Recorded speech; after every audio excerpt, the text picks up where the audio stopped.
అందరికీ నమస్కారం. ఈ వీడియో చూసే ముందు ఒక్క లైక్ చేసి జై శ్రీరామ్ అని కామెంట్ చేయండి. మీరిచ్చే చిన్న లైక్ నా ఛానల్ గ్రోత్కి ఎంతో సహాయపడుతుంది. ఇక వీడియోలోకి వెళ్ళిపోదాం. కొడుకులు ఉన్న ప్రతి తల్లిదండ్రులు ఒక్కసారి ఈ వీడియో చూడండి. ఇంట్లో గొడవలు ఉండవు, సుఖ సంతోషాలు కలుగుతాయి. ఒక పల్లెటూరులో ఒక వృద్ధ తల్లిదండ్రులు నివసిస్తూ ఉండేవారు. వారికి ఒకే ఒక కొడుకు ఉన్నాడు. ఆ కొడుకుని చదివించినట్లయితే ఆ కొడుకు ప్రయోజకుడవుతాడని భావించి తమ దగ్గర ఉన్న మొత్తం ధనాన్ని అంతా కూడా ఖర్చు పెట్టి ఆ కొడుకుని చదివించారు. అనుకున్నట్టుగానే ఆ కొడుకు బాగా చదువుకుని ఉద్యోగాన్ని సంపాదించుకున్నాడు. ఉద్యోగాన్ని సంపాదించుకున్న తర్వాత అక్కడే పట్టణంలో ఉంటున్న ఒక అమ్మాయిని చూసి వివాహం చేసుకున్నాడు. వివాహం చేసుకున్న తర్వాత అతను తన భార్యతో కలిసి పట్టణంలోనే ఉండడం ప్రారంభించాడు. అతను తన తల్లిదండ్రులను అస్సలు పట్టించుకునేవాడు కాదు. వాళ్ళు ఎలా ఉన్నారు అని కూడా చూసేవాడు కాదు. ఒకరోజు తన భార్యతో ఇలా చెప్తున్నాడు, ఈరోజు నేను రైల్వే స్టేషన్ బయట మా అమ్మా నాన్నలను చూశాను. అయినా నేను వాళ్ళకి కనపడకుండానే నేను ఇంటికి వచ్చేశాను అని చెప్పాడు. ఏంటి, మీ అమ్మా నాన్నలను చూసారా? వారు ఎంతో ఇష్టంగా పట్టణానికి వచ్చినప్పుడు వాళ్ళని అలాగే ఫుట్పాత్ మీదే ఉండనివ్వండి. అంతేకాని పొరపాటును కూడా మన అడ్రస్ వాళ్లకు చెప్పవద్దు అని అతని భార్య అంటుంది. ఒకవేళ వాళ్ళు మన అడ్రస్ని వెతుక్కుంటూ వచ్చేస్తే అప్పుడు మనం ఏం చెయ్యాలి అని అడుగుతాడు. అయితే దానికి అతని భార్య, మీరు భలేవారు, భలే చెప్తారు. ఇంత పెద్ద నగరంలో మన అడ్రస్ కనుక్కోవడం అంత తేలికైన విషయం ఏమీ కాదు. ఈ పట్టణంలో వారు మన ఇంటిని కనిపెట్టలేరు. మనం ఇల్లు కూడా మారిపోయాం కదా, అలాగే వాళ్లకు మన కొత్త ఇంటి అడ్రస్ కూడా తెలియదు. మరి ఎలా వస్తారు అంటూ ఉండగానే అంతలో భర్త అంటాడు, నీకేమైనా మతిపోయిందా? ఇంటి అడ్రస్ తెలియదు కానీ నా ఆఫీస్ అడ్రస్ తెలుసు కదా. సరాసరి అక్కడికి వెళ్ళి ఇంటి అడ్రస్ తెలుసుకుని ఇక్కడికి వస్తే. అప్పుడు అతని భార్య చెప్తుంది, అనుమతి లేనిదే ఆఫీస్ వాళ్ళు ఇంటి అడ్రస్ ఇవ్వరు కదా. కానీ వాళ్ళు నా తల్లిదండ్రులని తెలిస్తే ఖచ్చితంగా నా అడ్రస్ను వాళ్ళు ఇస్తారు. నాకు ఏమాత్రము కూడా అర్థం కావట్లేదు, ఎందుకు వాళ్ళు నన్ను వదలరు, నా ప్రాణం తీస్తూ ఉన్నారు అని మాట్లాడుతూ ఉండగానే ఈ లోపల ఎవరో తలుపు కొట్టిన సౌండ్ వినిపించింది. ఆ వృద్ధుల కొడుకు ఇంకా అతని భార్య ఒకరి ముఖాన్ని ఒకరు చూసుకుని కొంపతీసి వచ్చేసారా ఏమిటి అనుకుంటూ ఇద్దరు వెళ్ళి తలుపు తీశారు. తలుపు తీసి చూసేసరికి తల్లిదండ్రులు అక్కడ ఉండడం చూసి వాళ్ళు ఆశ్చర్యపోయారు. ఇంతలో తండ్రి అడుగుతున్నాడు, నువ్వు మమ్మల్ని స్టేషన్ బయట చూడలేదా బాబు అని అడిగాడు. అప్పుడు కొడుకు అంటాడు, నేను చూడలేదు అని కొడుకు అన్నాడు. అతడు చూశాడన్న విషయం తండ్రికి తెలుసు. అయినా కూడా తండ్రి ఏమీ మాట్లాడలేదు. మేము మీ అడ్రస్ కనుక్కొని ఇంటికి రావడంలో చాలా ఇబ్బంది పడ్డాము. ఇంత పెద్ద నగరం, 4 వైపులా కూడా పెద్ద పెద్ద కట్టడాలు. చివరికి ఎలాగోలా మీ ఆఫీస్కి వెళ్ళి మీ అడ్రస్ని తెలుసుకుని ఇక్కడికి వచ్చాము అని చెప్తాడు తండ్రి. ఇంతలో కొడుకు అడుగుతున్నాడు, సరే కానీ ఇంతకీ ఎందుకు వచ్చారో చెప్పండి. నా జీతంతో నేను నా భార్య బ్రతకడమే చాలా కష్టంగా ఉంది. అసలు మీ ఇద్దరికీ ఆత్మాభిమానం ఉందా లేదా? ఇంతకుముందు ఇంటికి వచ్చినప్పుడే చెప్పాను, ఇంకోసారి ఇంటికి రావద్దని. ఏదో 4 ముద్దలు తింటూ ఆ పల్లెటూరులోనే వ్యవసాయం చేసుకోక ఎందుకు మీకు ఈ నగరపు జీవితం? మీకు కొత్త ఇంటి అడ్రస్ తెలియకూడదనే ఇక్కడికి వచ్చాము. ఇక్కడికి కూడా మీరు మమ్మల్ని వదలకుండా వచ్చేశారు అంటాడు కొడుకు. ఇంతలో కోడలు, నిజంగా మీలో ఆత్మాభిమానం చచ్చిపోయిందా? అన్ని మాటలు అంటున్నా కూడా సిగ్గు లేకుండా నిలబడ్డారు అని అంటూ ఉంది. కొడుకుని కోడల్ని తండ్రి ఆపాడు. ఇంకా చాలు, మీరిద్దరూ కూడా చాలా భిన్నము. మేము ఆత్మాభిమానం వదులుకొని ఉండిపోవడానికి రాలేదు. మేము తరచుగా ఈ నగరానికి రావడం పోవడం చేస్తూ ఉన్నాము. ఎందుకంటే నగరంలో అపార్ట్మెంట్లో ఒక ఫ్లాట్ మేము కొనుక్కున్నాము. ఈరోజు ఫ్లాట్ తాళాలు మా చేతికి వచ్చాయి. అందుకే కొత్తింటికి మేము పూజ చేద్దామని అనుకున్నాము. దానికోసం మిమ్మల్ని పిలవడానికి వచ్చాము అని కొడుకుతో చెప్తున్నాడు. బాబు, నువ్వు అన్నావు కదా మాకు ఈ మహానగరంలో ఇల్లు కొనే అంత అర్హత లేదని. మాలాంటి వాళ్ళు ఇక్కడ నివసించే అర్హత లేదు అని చెప్పావు కదా. నిజంగా అంతగా ఏముంది ఈ నగరంలో చూద్దామనే ఇక్కడ ఫ్లాట్ని తీసుకున్నాను. ఎల్లుండి మా నూతన ఇంటి గృహప్రవేశం. నువ్వు నీ భార్య తప్పకుండా రండి అని చెంప మీద కొట్టినట్లు చెప్పాడు. అయితే కొడుకు అడుగుతున్నాడు, నిజంగానే చెప్తున్నారా? ఇక్కడ చిన్న ఫ్లాటు కూడా 50 నుండి 60 లక్షలు ఉంటుంది. నాకు తెలీదా మీ దగ్గర ఎంత డబ్బు ఉందో? మీరు అబద్ధం చెప్తున్నారు. నాన్న, మీరు నిజాన్ని చెప్పడానికి సిగ్గుపడుతున్నారా? నిజం చెప్పండి, నేను లోపలికి రానివ్వడం లేదని ఇలాంటి కట్టుకథలు అల్లుతున్నారా అని కొడుకు అడిగాడు. నీకు ఎలా అర్థమైతే అలా అర్థం చేసుకో, ఎటువంటి సమస్య నాకు లేదు. ఒకవేళ పూజకు రావాలనుకున్నట్లయితే అడ్రస్ నోట్ చేసి ఉంది, మీరిద్దరూ కూడా ఖచ్చితంగా రండి అని చెప్పి ఇన్విటేషన్ కార్డు ఇచ్చి అక్కడి నుంచి తండ్రి వెళ్ళిపోయాడు. వాళ్ళు వెళ్ళిపోయిన తరువాత కోడలు తన భర్తతో అంటుంది, మామయ్య గారు ఇలా మాట్లాడుతున్నారేమిటి? నిజంగానే వాళ్ళు కొత్త ఫ్లాట్ కొన్నారా? వాళ్ళ దగ్గర అంత డబ్బు ఎక్కడి నుంచి వచ్చింది? ఒకవేళ వాళ్ళు ఊర్లో ఉన్న ఇల్లు అమ్మేసినా కూడా అంత డబ్బు రాదు కదా అని అతని భార్య అతనితో చెప్తుంది. అంతలో కొడుకు అంటున్నాడు, వీళ్ళ మాటలు నువ్వు నమ్ముతున్నావా? ఈ అడ్రస్ కూడా వేరే ఎవరిదో అయి ఉంటుంది. కావాలంటే వారు చెప్పిన తేదీన నువ్వు కూడా నాతో పాటు రా, ఈ అడ్రస్ దగ్గర నేను నీకు చూపిస్తాను అన్నాడు. తండ్రి చెప్పిన రోజున నిజంగానే కొడుకు తన భార్యను తీసుకుని తండ్రి చెప్పిన అడ్రస్కు బయలుదేరి వెళ్ళాడు. ఇంటి బయట పువ్వులతో అలంకరించి ఉంది. పూజా ఏర్పాట్లు కూడా చేశారు.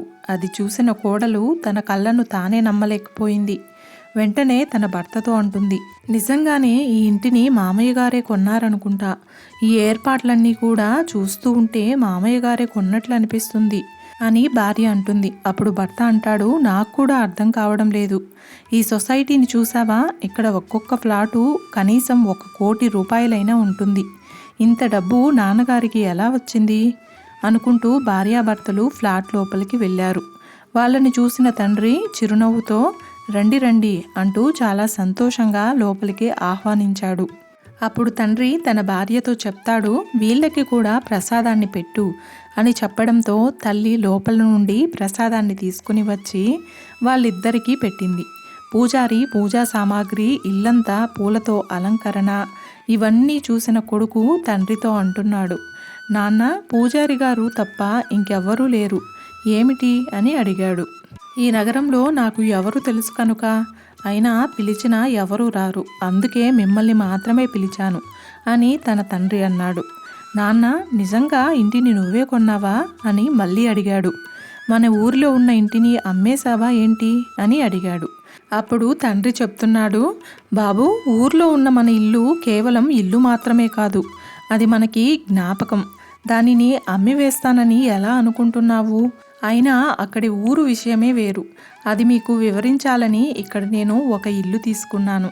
కానీ నువ్వు మిమ్మల్ని నీ ఇంటి నుండి వెళ్ళగొట్టేటప్పుడు చెప్పావు కదా, మాకు నీ ఇంట్లో ఉండడానికి అర్హత లేదు అని. కానీ ఈరోజు చూడు, నేను ఈ నగరంలో టాప్ ఫ్లోర్లో ఒక ఫ్లాట్ని తీసుకున్నాను. అంతేకాకుండా నేను ఇది కూడా చూడాలనుకుంటున్నాను, ఈ మహానగరం గాలిలో ఏముంది చిన్న పల్లెటూరు నుండి వచ్చిన నిన్ను ఇంతలా మార్చేసింది అని. కానీ బాబు, ఈ ఇంటితో మన ఊరిలో ఉన్న ఇంటిని మాత్రం నువ్వు పోల్చవద్దు. ఈ మహానగరంలో ఇల్లు కొనడానికి నేను నా ఊర్లో ఉన్న ఇంటిని అమ్మాల్సిన అవసరం లేదు అంటాడు తండ్రి. మరి ఈ ఫ్లాట్ కొనడానికి మీకు డబ్బులు ఎక్కడి నుంచి వచ్చాయి? మీకు ఈ నగరంలో ఉండే ఇల్లు ఇష్టం లేనప్పుడు ఈ ఇల్లు ఎందుకు కొన్నారు? ఇప్పుడు నాకు అర్థమైంది. నా ఇల్లు చిన్నదిగా ఉంది కాబట్టి మేము కూడా ఇక్కడికి వచ్చి మీతో ఉండిపోవాలని కోరుకుంటున్నారు కదూ? నిజమేనా నాన్న?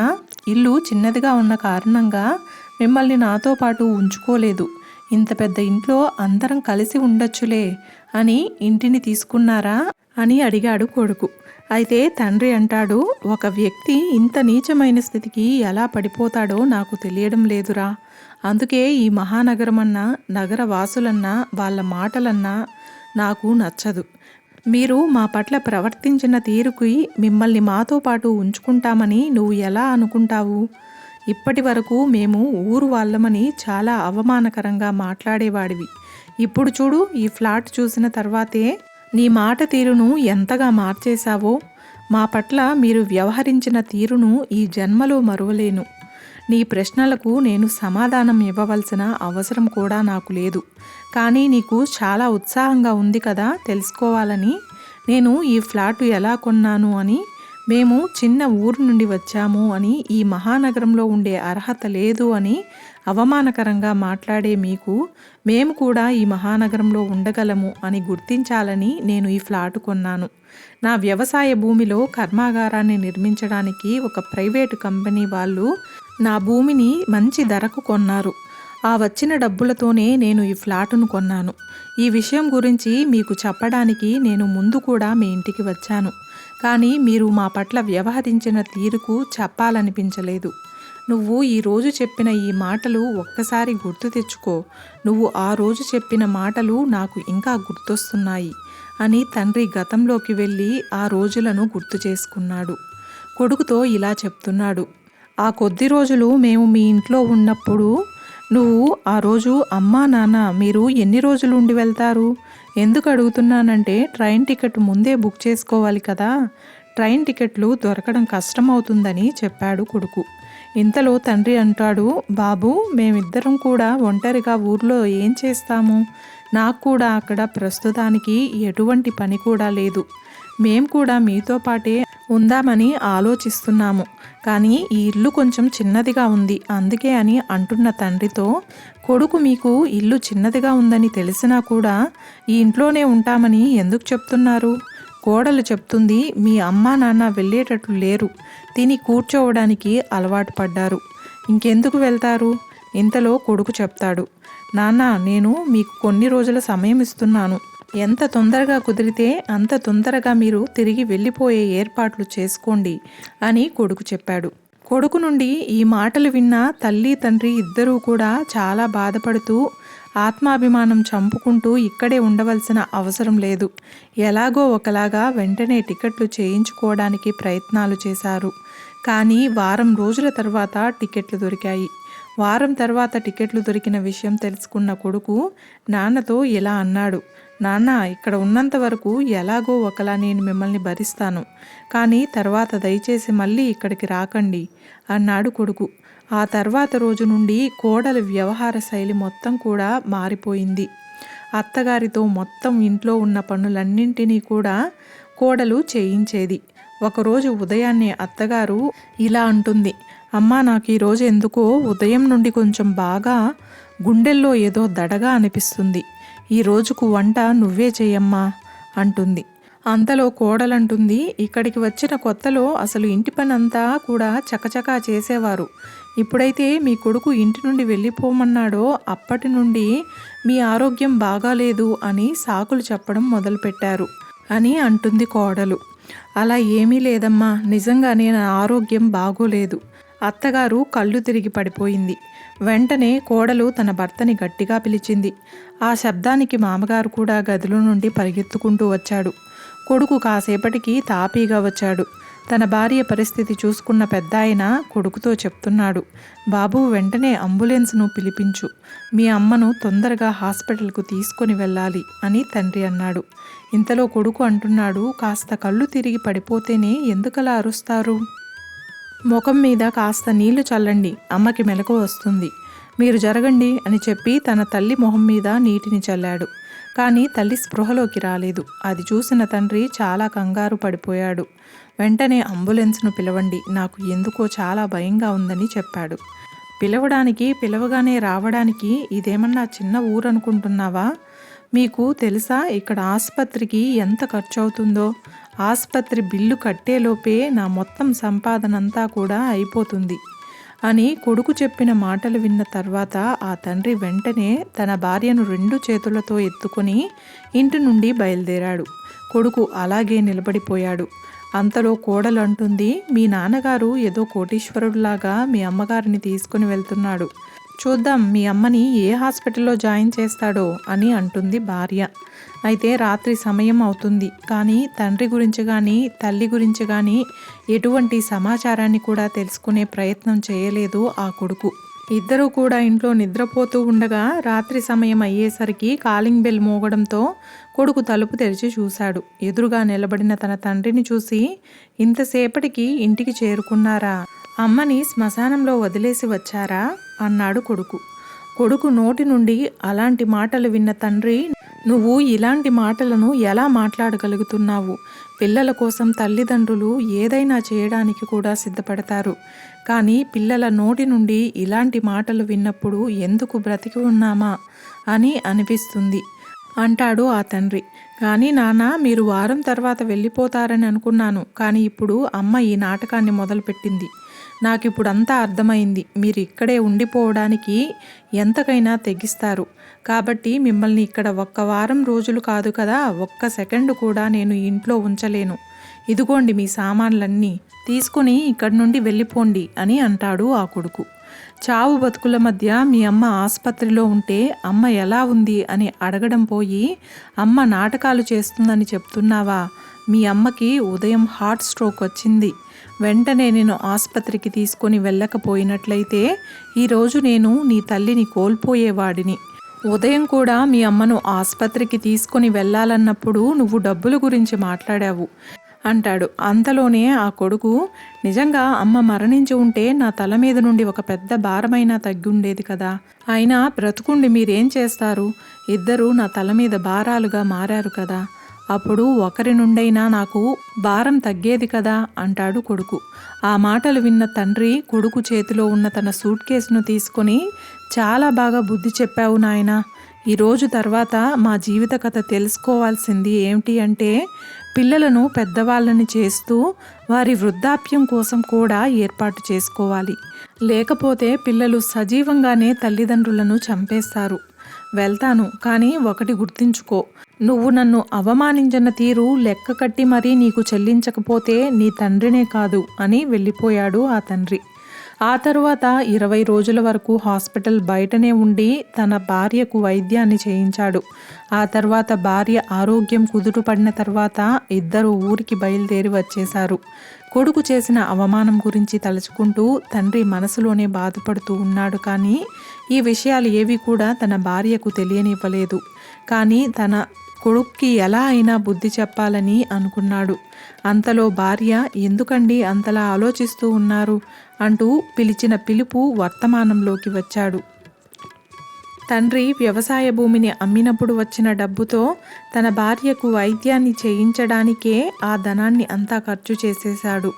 ఆ తర్వాత మిగిలిన డబ్బుతో ఈ ఫ్లాటును కొన్నాడు అని అంటూ ఈ విషయాన్ని గురించి చెప్పాలి అని మీ ఇంటికి వచ్చాను. కానీ మీ అమ్మ పట్ల నువ్వు మాట్లాడిన మాటలు, నీ వ్యవహార శైలి నాకు నచ్చకపోవడంతో నీకు ఈ విషయం గురించి చెప్పకుండా వచ్చేశాను. లేకపోతే ఈరోజు నీ పేరు మీదే ఉండేది ఈ ఫ్లాటు. కానీ ఇప్పుడు కూడా నీకు ఈ ఫ్లాట్ను దక్కించుకునే అవకాశం ఉంది. అయితే దానికి ఒక షరతు. నువ్వు ఆ షరతుకు ఒప్పుకుంటేనే ఈ ఫ్లాట్ను నీకిస్తాను అని చెప్పాడు. అయితే కొడుకు ఆశ్చర్యంగా, ఆ షరతు ఏమిటి నానా అని అడిగాడు. నువ్వు నీ భార్య ఇక్కడ 6 నెలల పాటు ఉండి మా సేవను చేయాలి. అది కూడా ఎలాంటి వేతనాన్ని ఆశించకుండా. నువ్వు మా సేవ చేసినట్లయితే అప్పుడు ఈ ఫ్లాట్ని నేను మీ ఇద్దరి పేరు మీద మార్చేస్తాను. మా గ్రామానికి వెళ్ళిపోతాను అని చెప్పాడు. నిజం చెప్పాలంటే నాకు నా గ్రామంలో ఉండడమే ఇష్టం అన్నాడు ఆ తండ్రి. 6 నెలలా అంటాడు ఆ కొడుకు. ఇంతలో కోడలంటుంది, 6 నెలలు మేము మీ సేవ చేస్తాం మామయ్య గారు అంటూ తన భర్తని పక్కనే ఉన్న గదిలోకి తీసుకుని వెళ్ళి, మీకు ఏమన్నా మతిపోయిందా ఏంటి? ఈ ఫ్లాటు విలువ 1 కోటి రూపాయలైనా ఉంటుంది. తర్వాత ఈ ఫ్లాటు మనదైపోతుంది అని భార్య చిన్నగా చెప్తుంది. అయితే ఇద్దరూ కూడా సరే అనుకుని అలాగే చేద్దాం అనుకుంటూ ఇద్దరూ గది నుండి బయటికి వచ్చి ఇలా చెప్తారు. నాన్నగారు, మీరు ఆ 6 నెలల తర్వాత నా పేరు మీద ఈ ఫ్లాటును రాస్తారు కదా అని అడిగాడు కొడుకు. నేను మాట మీద నిలబడతాను, కానీ నేను నీ నమ్మకం కోసం నీకు ఇంటి కాగితాలని ఇస్తున్నాను. నేను చెప్పిన షరతు నీకు ఓకే అయితే ఈ కాగితాలు కూడా నీకే ఇస్తాను అంటాడు తండ్రి. అప్పుడు కొడుకు, సరే నాన్న, ఉద్యోగం మానేసి మీకు సేవ చేస్తాను అని ఒప్పుకొని కొడుకు కోడలు వారి ఇంటిని కూడా అమ్మేసి ఆ డబ్బుతో నెలసరి అవసరాలను తీర్చుకుంటూ 6 నెలల పాటు తల్లిని తండ్రిని కాలు కూడా నేల మీద పెట్టకుండా చూసుకున్నారు. 6 నెలలు గడిచిపోయిన తర్వాత కొడుకు ఫ్లాటు దక్కుతుందని సంతోషంతో నేల మీద కూడా నిలబడకుండా ఉన్నాడు. ఇంతలో తండ్రి తరపున లాయర్ వచ్చి కొడుకుకి కాగితాలను అప్పగించాడు. తండ్రి అంటున్నాడు, బాబు మేము వెళ్ళే ముందు మీకు ఒక మాట చెప్తున్నాను. నువ్వు వెళ్ళి ఇంటికి రంగులు వేయించుకోమని చెప్పాడు. చాలా సంవత్సరాల క్రితం రంగులు వేయించాం కదా, ఆ రంగులన్నీ కూడా మాసిపోయినట్లుగా అయిపోయాయి. నువ్వు ఇంటికి వెళ్ళేటప్పుడు రంగులు వేయించుకోమని చెప్పాడు. ఏ ఇంటి గురించి మాట్లాడుతున్నారు మీరు అని అడిగాడు కొడుకు. మీరు ఈ ఫ్లాటు కొత్తగానే కదా కొన్నారు, ఈ రంగులన్నీ కొత్తగానే కదా ఉన్నాయి. ఇంతలో తండ్రి అంటాడు, అయ్యో ఈ కాగితాల్లో ఉండేది నువ్వు సంతోషంలో చూడలేదా? గ్రామంలో ఉన్న ఇల్లు నీ పేరు మీదే రాశాను. నాకున్నది ఆ గ్రామంలో ఉన్న ఇల్లు మాత్రమే.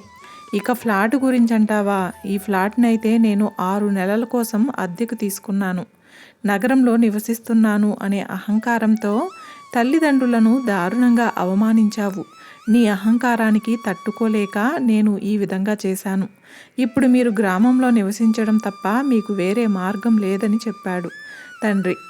అప్పుడు కొడుకంటాడు, నాన్న మీరు నాకు చాలా బాగా బుద్ధి చెప్పారు, కానీ నేను మీ పట్ల ప్రవర్తించిన తీరు చాలా కఠినమైనది అని చాలా బాధపడ్డాడు. ఎందుకంటే వాళ్ళిద్దరూ కలిసి కొడుకు కోడలు అత్తమామలతో వారి దగ్గరే ఉండడంతో వారి మధ్య అన్యోన్యత అనేది బాగా పెరిగిపోయింది. వారు కూడా తల్లిదండ్రులకు సేవ చేస్తున్నామని, ఫ్లాట్ దక్కుతుందని ఆశతోనే ఉన్నారు. కానీ వారందరూ కలిసి ఒకే చోట ఉండడంతో ఒకరి మధ్య ఒకరికి అనుబంధం పెరిగింది. అప్పుడు కొడుకు చెప్తున్నాడు, నేను మీ పట్ల ప్రవర్తించిన ప్రవర్తనకు నన్ను క్షమించండి అని అడిగాడు. కొడుకు కోడలు కూడా అత్తమామలను చాలా జాగ్రత్తగా చూసుకోవడం ప్రారంభించారు. అందరూ కలిసి వారి ఊరికి వెళ్ళి వారి ఊరిలోనే సంతోషంగా ఉండడం ప్రారంభించారు. ఎందుకంటే తన తల్లిదండ్రులు ఏ విధంగా అయితే కష్టపడి తమని చదివించారో, ఉద్యోగం రావడానికి కారణమయ్యారో అవన్నీ విషయాలు కూడా కొడుకు తెలుసుకున్నాడు. తన తల్లిదండ్రుల పట్ల తాను చేసిన చెడ్డ పనులకు, తాను చేసిన ఆలోచనలకు తాను చాలా బాధపడ్డాడు. కొడుకు కోడలు కూడా అత్తమామలను తల్లిదండ్రుల వరే చూసుకోవడం ప్రారంభించారు. చూశారు కదండి. ఈ స్టోరీ మీకు నచ్చినట్లయితే ఒక్క లైక్ చేసి నా ఛానల్ని సపోర్ట్ చేయండి. ఇంకా మరెన్నో ఇంట్రెస్టింగ్ వీడియోస్ కోసం నా ఛానల్ని సబ్స్క్రైబ్ చేయండి. Thanks for watching.